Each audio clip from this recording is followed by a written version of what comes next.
जय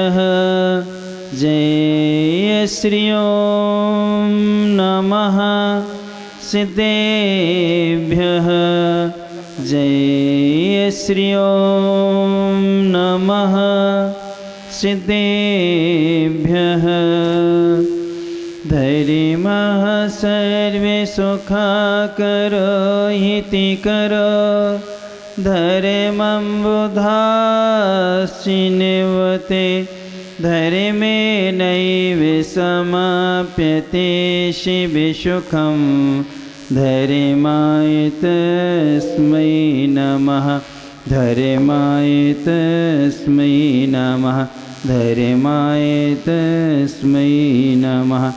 अनंत अनंत सद्वरविष्टि भगवंतों की जय हो। सर्वतो भद्र महामंडल विधाने की जय हो। परमे पूज्य संत श्रवण आचार्य भगवंत गुरुवर श्री विद्यासागर जी महाराज की जय हो। परमे पूज्य नवाचार्य समय सागर जी महाराज की जय हो।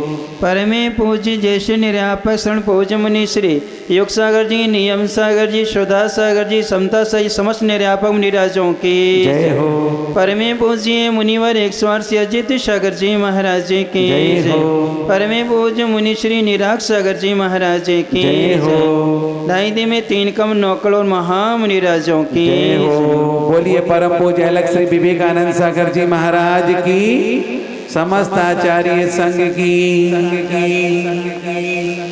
धर्मश्री बंधो, अपन सब समोसरण में आए हुए हैं। समोसरण की व्याख्या मिलती है, सम और अव 2 उपसर्ग हैं। इन 2 उपसर्ग पूर्वक श्री धातु आती है जो गमन अर्थ में आती है। तो इसमें समोसरण में बर में दंती सा होता है, शक्कर वाला सा नहीं होता। कौन सा सा होता है? सड़क वाला। यदि हम शक्कर वाला सा के समोसा बनाएंगे तो उसका अर्थ अलग हो जाता है। और जो सड़क वाला सा होता है, दंती सा जिसे बोलते हैं, उसका अर्थ होता है जहाँ सभी की रक्षा होती है, जहाँ पर 5 प्रकार का दुख और 7 प्रकार का भय नहीं होता, उसका नाम क्या है? समोसरण है। यानी वहाँ जो भी संगी पंचेंद्रीय जीव पहुँचते हैं, 4 गतियों में से 3 गति के जीव पहुँचते हैं। तीनों गति के जीव एक साथ मिलकर के बैठ कर के क्या करते हैं? धर्म ध्यान करते हैं।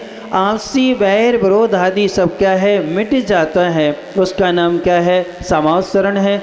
ऐसे समोसरण सब बनाए हैं। और आखिर की एक जीवन कैसे जीना चाहिए, ये शिक्षा हमें उससे मिलती है कि देखो, इंद्र ने इतनी सारी व्यवस्थाएं करके इस सारी समोसरण की रचनाएं कर दी, लेकिन भगवान जो है अष्ट प्रातिहारी में आने वाला सिंहासन है, उस सिंहासन पर भी नहीं बैठते हैं, उस सिंहासन का भी स्पर्श नहीं करते हैं। यानी कि इस लोक में पुण्य की उदय से प्राप्त जो भी वस्तुएं हैं वो हमारे साथ में जाने वाली नहीं है। इसलिए अपने यहाँ पर एक करण शब्द आता है। करण का अर्थ होता है इंद्रिय, करण का अर्थ गणित भी होता है, करण का अर्थ परिणाम भी हुआ करता है। जब हम कर्णानुयोग कहते हैं तो वह गणितानुयोग कहलाता है। और करण का अर्थ इंद्रिय भी होता है और परिणाम भी होता है। अधाकरण, अपूर्वकरण, अनिवृत्तिकरण गुण स्थानों की व्याख्या आती है, तो वहाँ अर्थ परिणाम किया गया है। आज हम समझें करण यानी इंद्रिय होती हैं। अब इन्हीं शब्द में यदि हम व्याकरण के कुछ शब्द जोड़ देते हैं जिन्हें उपसर्ग कहते हैं, यदि करण में अधि उपसर्ग जुड़ जाता है तो वो क्या बन जाता है? अधिकरण। अधिकरण का अर्थ हुआ करता है जिस क्रिया से 30 स्थावर जीवों का घात होता है, उसका नाम अधिकरण है। और ये अधिकरण 2 तरह का होता है, एक जीवाधिकरण, एक अजीवाधिकरण। जीवाधिकरण जो होता है 108 प्रकार का हुआ करता है। क्रोध, मान, माया, लोभ, मन, वचन, काय, कृत, कार्यत, अनुवदना, समरंभ, समारंभ, आरंभ, इन सब का गुणा कर दो तो 108 प्रकार का क्या है? ये जीवाधिकरण है, जिसके माध्यम से पाप कर्म का क्या करते हैं? संचय करते हैं। 108 प्रकार के अधिकरण से ही आप सब ग्रस्त जनों का जीवन क्या है, चल रहा है। यानी आपके पास में मकान है वो अधिकरण है, आपका जो दुकान है वो अधिकरण है, आपकी जो खेती आदि वो क्या है, सब अधिकरण है। या जो नौकरी चाकरी आदि करे वो सब किस में आता है, अधिकरण में आता है। यानी इंद्रिय विषयों की जितनी भी सामग्री है वो सब किस में आती है, अधिकरण में आती है। एक अजीब अधिकरण है तो मकान आदि भी अजीब अधिकरण में आते हैं। ये सब पाप की सामग्री के अंतर्गत हैं। इसके बाद में यदि उसमें उपसर्ग जोड़ दिया जाता है तो वो बन जाता है उपकरण। क्या बनता है, उपकरण।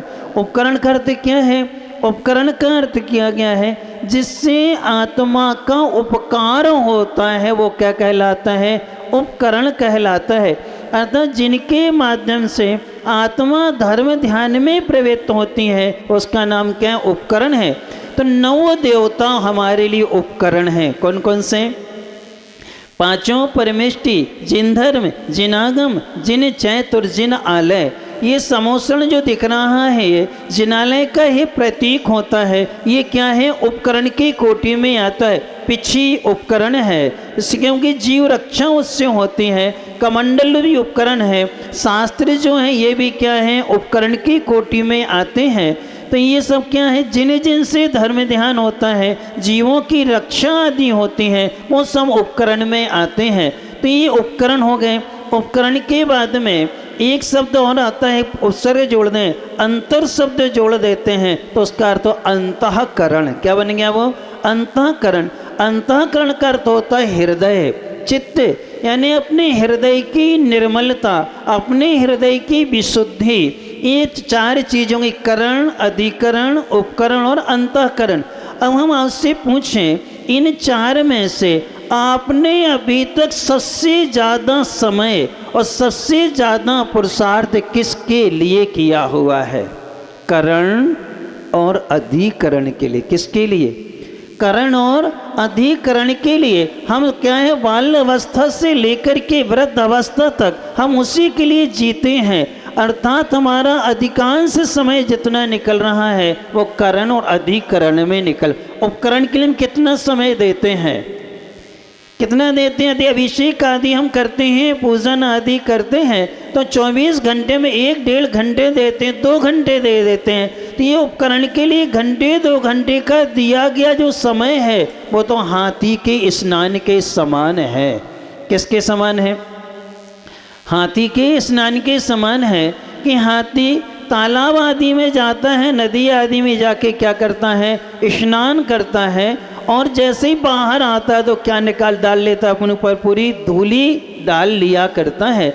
ऐसा आपका पुरुषार्थ है कि घंटे 2 घंटे धर्म ध्यान करते हैं, लेकिन घर गृहस्थी में जा कर के, व्यापार व्यवसाय में लग कर के, क्रोध मान मायलू कसायों में हम अवलित हो करके पुनः पाप कर्म का क्या कर लेते हैं, संचय कर ले।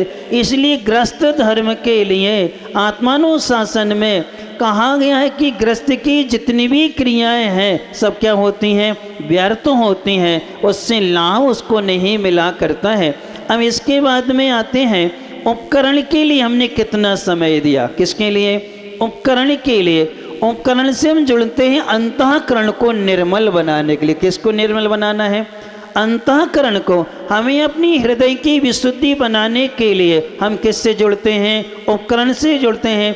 इंद्रियभूति गौतम पहले इंद्रभूति थे, और जैसे वो आए और आकर के उन्होंने मानस्तम का अवलोकन किया, अवलोकन करते करते दर्शन में परिवर्तित हुआ उनका अवलोकन, और जैसे ही दर्शन किया हाथ जुड़ गए, सिर नवा, और जैसे ही आगे बढ़ते हैं और आगे आते साथ में जैसे चैत्य प्रसाद भूमि में आते हैं, उस भूमि में बैठ कर के गवासन से नमस्कार करते हैं। उनका अंतःकरण को निर्मल बनाने के लिए उपकरण से जुड़ते हैं, उसी समय तत्काल क्या ले लेते हैं, दीक्षा लेते हैं, और दीक्षा लेते ही साथ में 4 ज्ञान के धारी हो जाते हैं।